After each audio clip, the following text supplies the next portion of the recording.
So guys अब हम करने जा रहे हैं मेजरमेंट ऑफ मैटर। बहुत सारे बच्चों को ये चैप्टर लेके बहुत ज्यादा डेंजर लगता है, जबकि इस चैप्टर के अंदर कुछ भी नहीं है। देखो एक झटके में इसको हम खत्म करेंगे।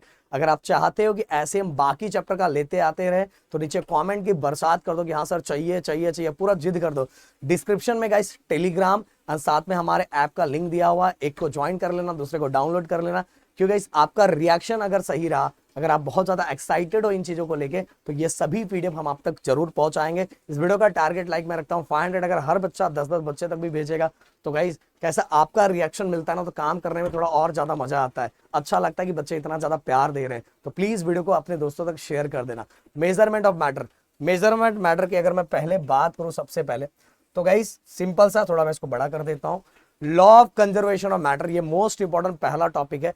इसके अंदर गाइस क्या है कि mass of, total mass of reactant side is same as the total mass of product side, दोनों इक्वल होते हैं और इसी को हम बोलते हैं law of conservation of matter. मतलब रिएक्टेंट साइड, जैसे एग्जांपल अगर इस साइड 3 है मास तो उस साइड भी 3 है, इसी को हम बोलते हैं law of conservation of matter. Simple सा बस यही है, याद रखने का, total mass of reactant same as the total mass of product. Okay, यही हमारा law of conservation of matter. अब दूसरा law of constant proportion. Constant proportion मतलब गाइस देखो, हम जैसे मैं अगर आपको बोलूं कि मुझे वाटर का फॉर्मूला बोलो, तो आप क्या बोलोगे? H2O। क्या आप ऐसा कुछ बोल सकते हो? नहीं सर मेरे को ना सर H2O अच्छा ही नहीं लगता सर, मैं H4O कहना चाहता हूं, तो चलेगा क्या? नहीं गाइस, आप फॉर्मूले के जो प्रोपोर्शन है उसको चेंज नहीं कर सकते।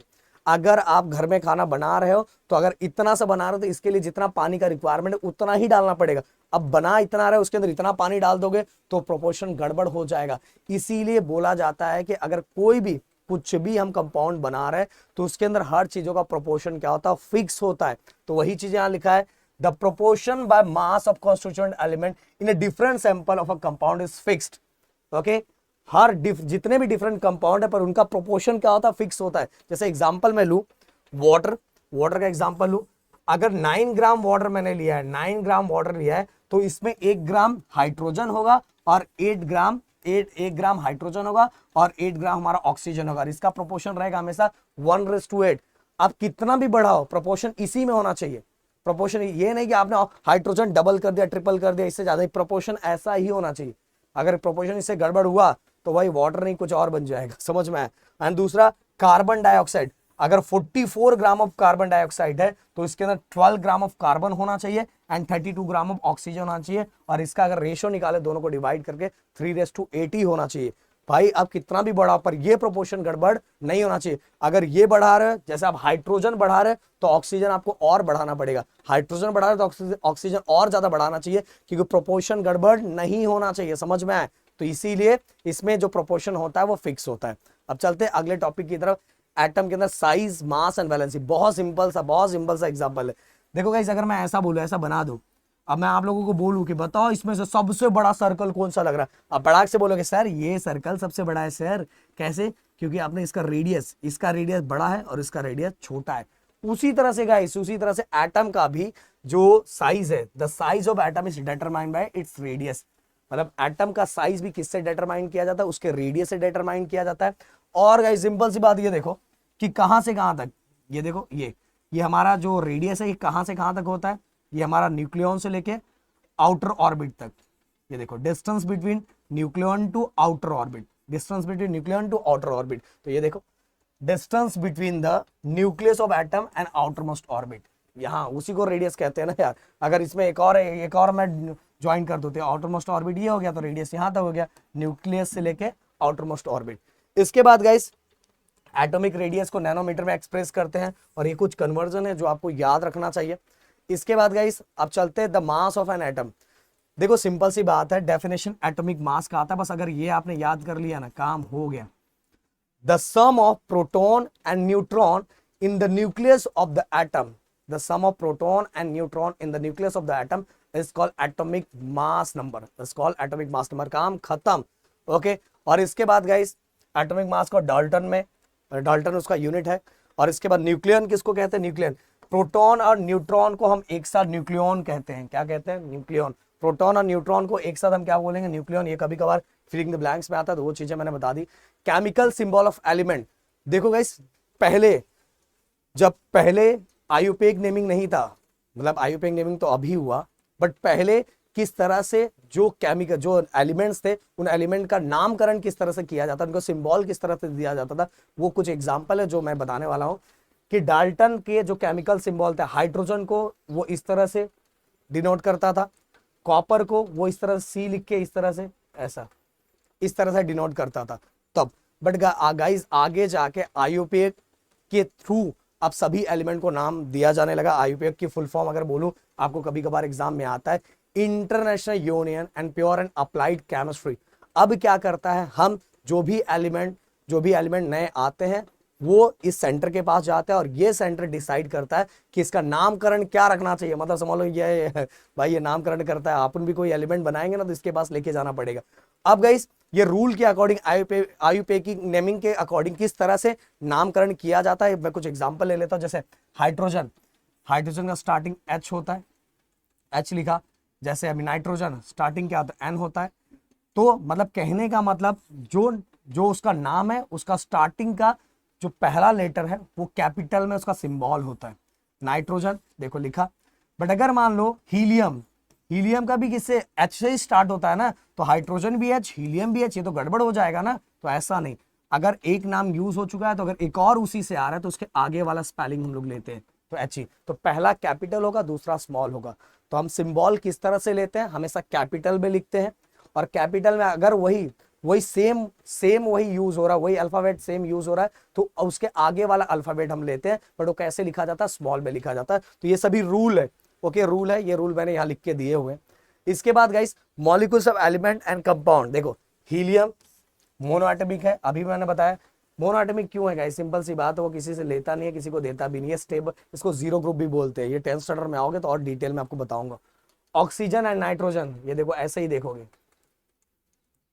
ओके। तो ऑक्सीजन नाइट्रोजन को हम क्या बोलते हैं, डायटोमिक। क्या कहते हैं, डायटोमिक।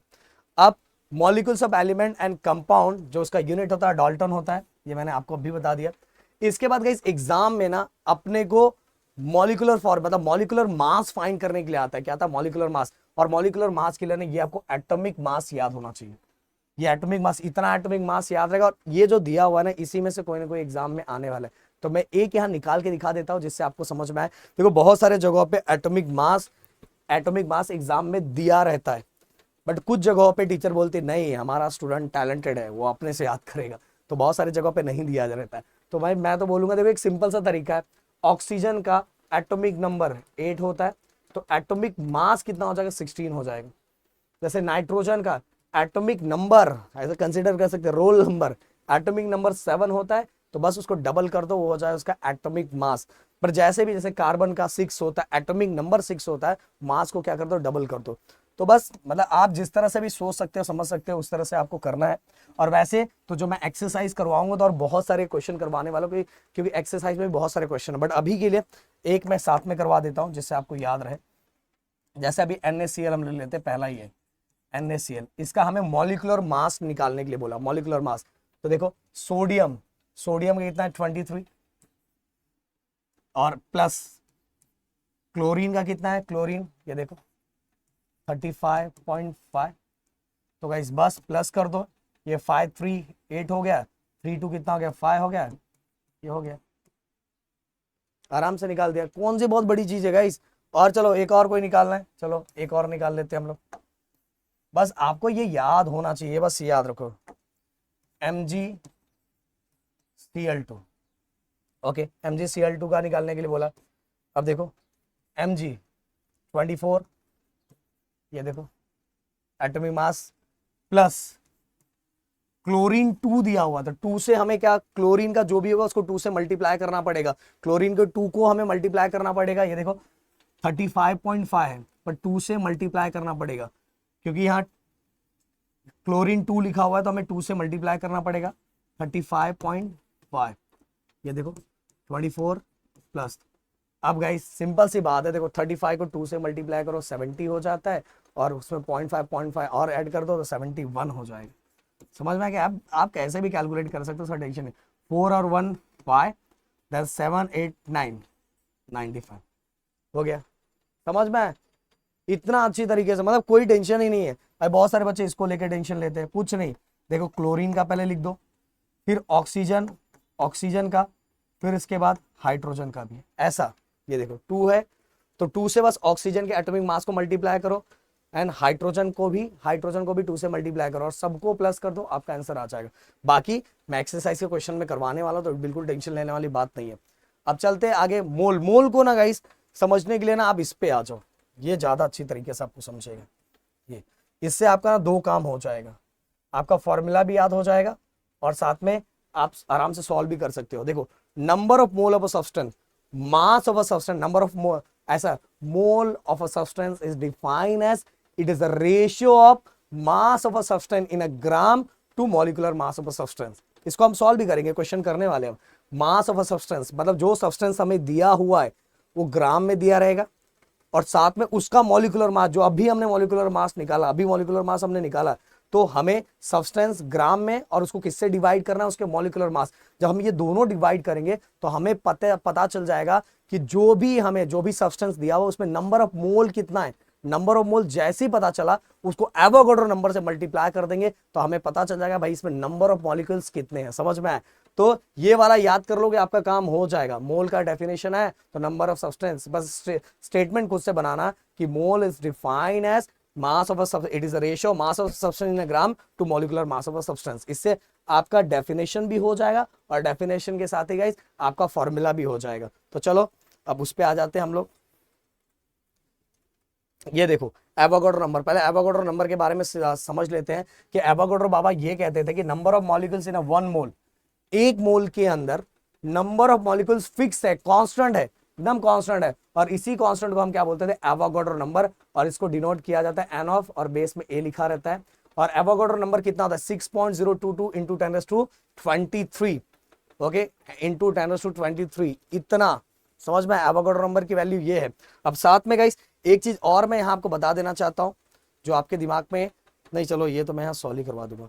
तो ये एवोगाड्रो नंबर की एक वैल्यू, मतलब इनके कहने का मतलब था एक मोल के अंदर नंबर ऑफ मॉलिक्यूल्स फिक्स होते हैं और इसी को ये एवोगाड्रो नंबर कहते थे। इसको डिनोट किससे किया, एन ऑफ ए से डिनोट किया जाता है। और एवोगाड्रो नंबर कितना था 6.022 इंटू 10⁻23। अब एग्जाम्पल जो तुम्हारे बुक में दिया हुआ है वही एग्जाम्पल को हम लोग देखेंगे। थोड़ा मैं इसको बड़ा कर दूं, और बड़ा कर दूं, हाँ ये देखो। सो गाइस क्या लिखा हुआ है, हाउ मेनी मॉलिक्यूल्स, कितने मॉलिक्यूल्स 66 ग्राम ऑफ CO2 के अंदर है। 66 ग्राम ऑफ CO2 के अंदर कितने मॉलिक्यूल्स हैं। अब आपको पता है मोल निकालने के लिए क्या, ऊपर ग्राम में रहता है और नीचे उसका मॉलिक्यूलर मास होता है। ऊपर ग्राम तो ग्राम, ये देखो ऑलरेडी ग्राम में 66 ग्राम लिखा हुआ है तो हमने 66 ग्राम ऊपर कर दिया।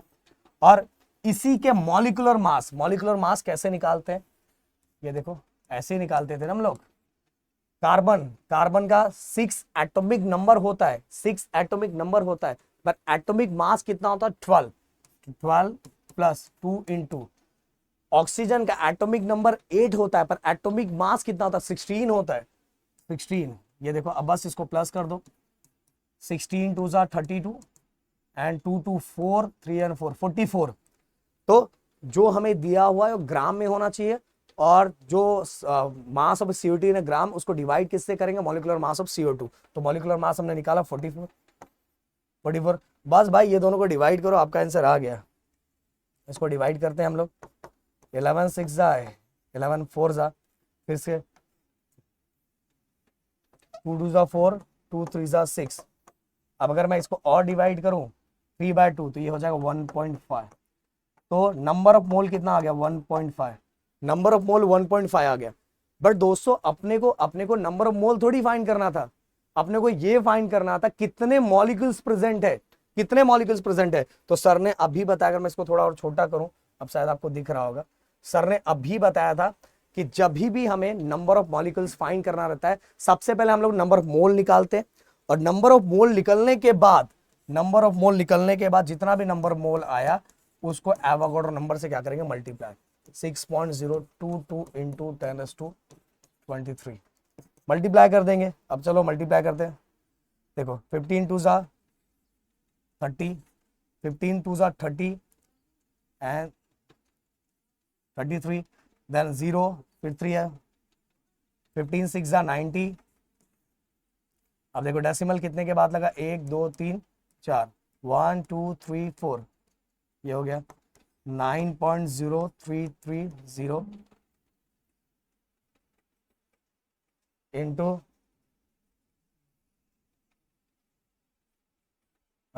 इंटू 10⁻23।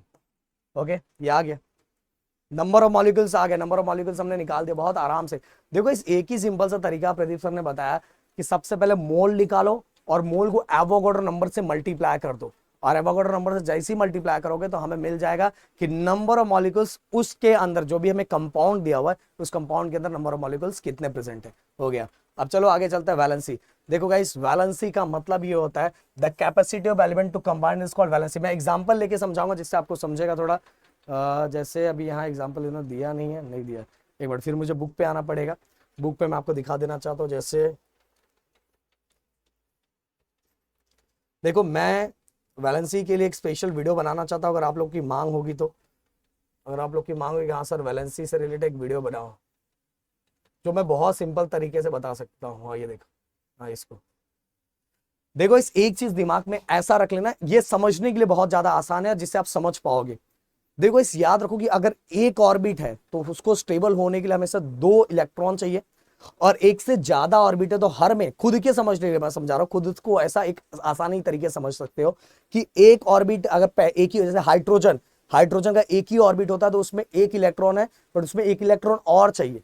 जैसे कि एक ऑर्बिट है तो हमेशा स्टेबल होने के लिए 2 इलेक्ट्रॉन चाहिए, और एक से ज्यादा तो सब में 8 8 चाहिए। अगर 8 नहीं है तो वो अनस्टेबल है, अनस्टेबल है।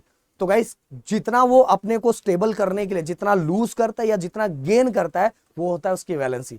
खुद को स्टेबल करने के लिए जितने इलेक्ट्रॉन को या तो लूज कर देता है या तो जितने को गेन कर देता है, उसको बोलते हैं वैलेंसी। अगर वैलेंसी के बारे में आपको सेपरेट वीडियो चाहिए तो प्लीज कमेंट बॉक्स में लिखना, क्योंकि ये एक अच्छा खासा कंटेंट है जिसमें 15-20 मिनट बहुत सारी चीजें हम समझा सकते हैं। क्योंकि अभी ये वन शॉट वीडियो है, इसलिए इसके अंदर कोई बता के मतलब नहीं है। तो the capacity of element to combine is called valency. जैसे एग्जांपल चलो यहाँ दिखाई देता हूं मैं, ये देखो 281। अब लास्ट वाला ऑर्बिट 1, इसको स्टेबल होने के लिए 7 इलेक्ट्रॉन चाहिए। कितने इलेक्ट्रॉन चाहिए? 7, जो पॉसिबल नहीं है। इससे अच्छा क्या करेगा, एक ये 1 लूज कर देगा। तो ये जो इसने 1 लूज किया, तो ये भी इसका 1 क्या हो गया, वैलेंसी। 1 वैलेंसी होगी, और इसके इसने लूज किया इसलिए इसके ऊपर प्लस साइन हो गया, Na+ हो गया ये। और देखो लास्ट में 28 बचा। समझ में? उसी तरह से देखो, अगर मैं Cl की बात करूं, क्लोरीन, क्लोरीन के लास्ट वाले ऑर्बिट के अंदर 7 इलेक्ट्रॉन होते हैं। 7, अब 7 287 होता है उसका, कितना था, 287। इलेक्ट्रॉनिक कॉन्फ़िगरेशन कहते हैं इसको, 287। लास्ट में 7 होता है, तो स्टेबल होने के लिए बस एक ही चाहिए। अब यहां 7 तो ज्यादा है ना, तो 7 थोड़ी लूज करेगा, एक गेन करेगा। तो जितना गेन कर रहा है वो भी वैलेंसी है, या तो जितना लूज करे या तो जितना गेन करे वो भी वैलेंसी है। तो यहां इसको एक चाहिए, एक चाहिए तो भी, पर ये एक ले रहा है, इसीलिए इसके ऊपर जो साइन होता है वो माइनस साइन हो जाता है। देखो, जो लूज करता है वो हमेशा मेटल होता है, जिसपे प्लस साइन होता है मेटल होता है, और जो गेन करता है वो हमेशा नॉन मेटल होता है। समझ में? तो ये लूज, गेन और शेयरिंग, शेयरिंग को भी बोलते हैं, और ये हमारा बन जाता है हमारा, इसी को बोलते हैं वैलेंसी। इस तरह से Na+1 लूज कर दिया लास्ट वाले में, और इसने क्या किया, गेन किया, और दोनों मिला के हमारा NaCl कॉमन सॉल्ट बन जाता है। और इसको आयोनिक कंपाउंड भी कहते हैं, क्योंकि आयन है ना इसके अंदर। चलो अभी आगे आ जाओ। तो देखो, पॉजिटिव चार्ज आयन को हम कैटायंस कहते हैं, और नेगेटिव आयन को एनायन। जैसे मैंने अभी बताया, Na लूज करता है क्योंकि इसके 281 लास्ट में 1 रहता है, क्योंकि इसका टोटल, अगर मैं एटॉमिक नंबर की बात करूं, 8 9 10 11, इसका 11 एटॉमिक नंबर होता है, और एटॉमिक नंबर के हिसाब से हम इसको डिवाइड करते हैं। पहले में 2 दे दिया, फिर कितना बचा, 9 बचा, दूसरे में 8, और लास्ट में 1। पर ये 1 लास्ट में 1 नहीं चाहिए, लास्ट में 8 चाहिए, इसलिए 1 को ये क्या कर देता है, 1 को ये लूज कर देता है। समझ में? अब दूसरा, अगर मैं क्लोरीन की बात करूं, 287, 7 8 9 10 11 17, इसका क्लोरीन का एटॉमिक नंबर 17 होता है, तो इसको इस तरह से डिवाइड किया जाता है। पहले में 2 हो गया, फिर 8 गया, फिर लास्ट में कितना बचा, 7। फिर ये 7 क्या करेगा, एक गेन करेगा, गेन करेगा तो जाके ये स्टेबल होता है, और ये गेन करता है, इसलिए इसके ऊपर साइन क्या होता है, माइनस। तो जिसपे प्लस साइन होता है कैटायन, और जिसपे माइनस साइन होता है एन। बहुत कुछ बताने वाली चीजें, बट गाइस अभी कैसा, तो ये देखो, अभी यहाँ ये फोटो भी लेके आया हूँ, ये एक्चुअल 4 चैप्टर का है, 5th चैप्टर का है। देखो इसके अंदर 281 इसका इलेक्ट्रॉनिक कन्फिगरेशन है, इसने 1 लूज कर दिया। क्लोरीन का देखो 287 है, इसने 1 गेन कर लिया, इसलिए इसके ऊपर माइनस साइन है। और इसके साथ ही दोनों Na+ और Cl- क्या बन गया, आयोनिक कंपाउंड। ये देखो आयोनिक कंपाउंड, क्योंकि एक प्लस दूसरे में माइनस साइन आ गया, इसीलिए इसको बोलते हैं आयोनिक कंपाउंड। इसी तरह से रेडिकल्स, रेडिकल्स गाइस देखो, इसके अंदर जो कैटायंस और एनायन होते हैं, जो अकेले अकेले रिएक्शन में पार्ट लेते हैं, प्लस और माइनस, ये जो कैटायन और एनायन रहते हैं, तो इसी को हम रेडिकल्स कहते हैं। क्या बोलते हैं? रेडिकल्स। और ये भी नाम याद रखो, कैटोनिक रेडिकल्स को बेसिक रेडिकल्स कहते हैं और एनोनिक रेडिकल्स को एसिडिक रेडिकल्स बोलते हैं। ये दिमाग में आपको रहना चाहिए, कैटोनिक रेडिकल्स को बेसिक रेडिकल और एनोनिक रेडिकल को एसिडिक रेडिकल्स। समझ में? एसिडिक रेडिकल कहते हैं, ये कभी कभार फिलिंग इन द ब्लैंक्स में आता है। और गाइस देखो, अब सेम चीज केमिकल फॉर्मूला कंपाउंड में सेम वही चीज है कि electronic configuration of sodium is, sodium का कितना है 281 इलेक्ट्रॉनिक कॉन्फ़िगरेशन। इसके लास्ट ऑर्बिट में 1 इलेक्ट्रॉन है, इसलिए ये 1 लूज कर देगा। 1 लूज करके ये क्या हो जाएगा? स्टेबल हो जाएगा, और ये स्टेबल होके क्या हो जाएगा? 28 हो जाएगा। और लूज करने की वजह से पॉजिटिव साइन हो जाएगा, जिसको हम कैटायन कहेंगे। और दूसरी बात, क्लोरीन 287 है, तो 1 को क्या करेगा? गेन करेगा, और गेन करके ये क्या हो जाएगा? स्टेबल हो जाएगा। और गेन करने की वजह से इसके ऊपर कौन सा साइन आ जाता है? नेगेटिव साइन आ जाता है। और इस तरह से ये क्या बन जाता है? Ionic compound. और ये फॉर्मूला Na+ और Cl- मिला के हमारा बन जाता है NaCl। ओके, तो इस तरह से सोडियम क्लोराइड का बनता है। और यही सेम टॉपिक हमारा 5th चैप्टर के अंदर भी है। तो इतनी सब चीजें इसके अंदर, कुछ चीजें और बताने वाली है, बट अगर आप बोलोगे वैलेंसी के बारे में तो डिटेल में चीजें मैं लेके आ जाऊंगा, जिससे आपको बहुत ज्यादा हेल्प होगा। पर यहाँ अभी जितना मैंने बताया उतना आप लोगों के लिए इनफ है, इनफ टू इनफ है। ओके, तो मिलते हैं नेक्स्ट वीडियो में। Thank you so much guys. जय हिंद एंड जय महाराष्ट्र दोस्तों।